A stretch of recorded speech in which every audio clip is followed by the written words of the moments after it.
This part has to go on to here before I put this in. Yeah, just to remind myself. All right. I should have thought right of this here. earlier.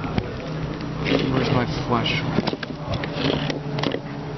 Those two screws right there, you'll need to take off when you're disassembling the gearbox again.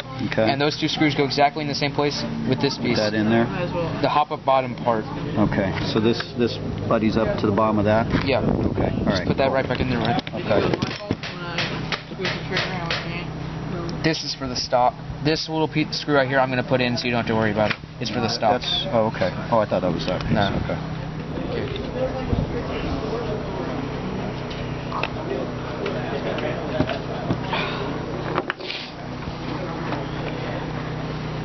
Alright.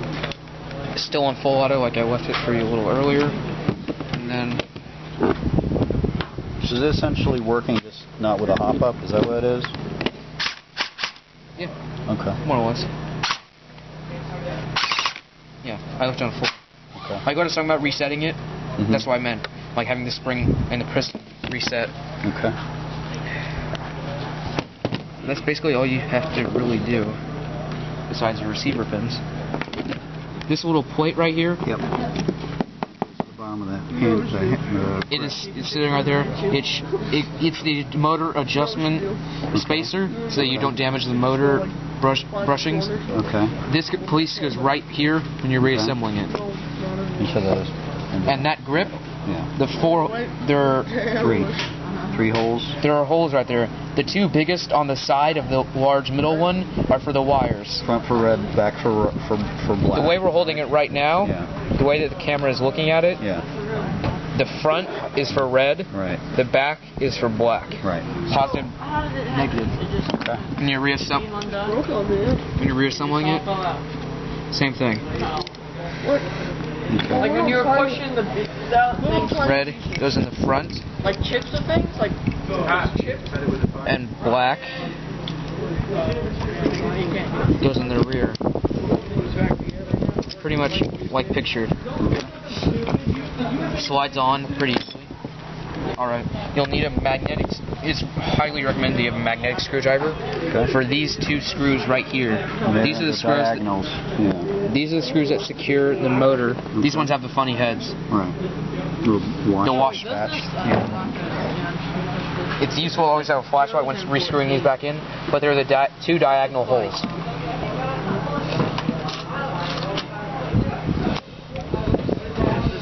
Can you post this on YouTube and just say credit goes to Nachtmere? Sure. I'll put my son will put it on YouTube. Why not? Kids have a YouTube account. In fact, I was supposed to have a gun cam or a head cam today, but I didn't get programmed in time. And again, the other screw. There's a $150 amazing AK like 530 and it's just wood, all metal. This is a wood thing, and there's a wood piece sticking out like that. Right, so like this would be all. Should be slightly tight, just enough that you don't have wobble. This thing is like your motor. You'll notice and when you move forward, that as a there's a positive mark right here. There's a little plus sign, and then nothing right here. There's also red on this side. On this terminal. On this terminal right here, there's red. I'll put it back. This terminal right here, there's red. This one is just blank. That's because the red side is for the red wire, the positive wire. That's for the positive polarity. Your motor goes in because red is in the front. The red side will go in the front. It just pretty much slides in. Just get your fitment correct so that your motor can go. Alright. When it's in there, you'll want to connect the red wire to the red connector to the red terminal, and then the black connector to the white terminal. Okay. And then it should look like this. Again, with the positive mark on the red side, and then the black mark on the negative side. And when you're done with that, make sure that you have your little plate on the motor cap.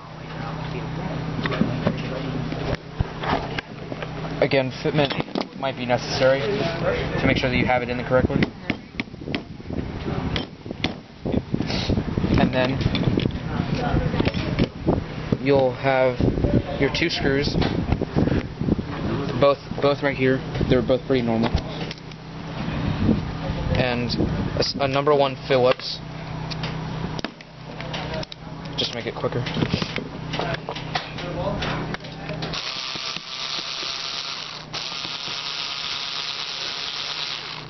Alright, that one doesn't want to go in.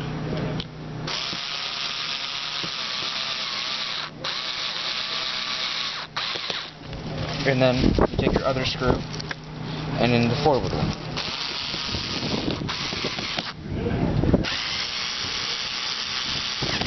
I lied, it's a number 2 Phillips. The number 1 was almost stripping it, but not even close to stripping it, but I could feel if it kept going, it would have stripped it. Now, because you have all that assembly on, you'll take your sling attachment points from the stock, and notice the wires. You want to make sure that your wires are flat inside that little groove, the grooves thing. Okay. So then, like that, like you remember it on the actual on the gun before I was doing this. And then you'll take your buffer tube and with the wires flat again, slide it on. And right now you'll need the really long screwdriver, pretty much this long. And a flashlight to be able to see the screw. I left it more or less in there.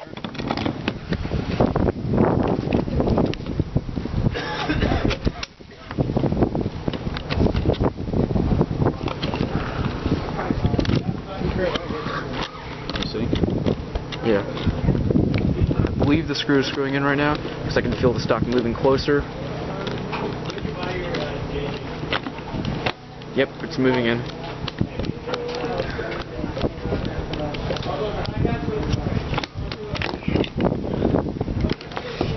Alright. I was talking about earlier, this little washer thing right here.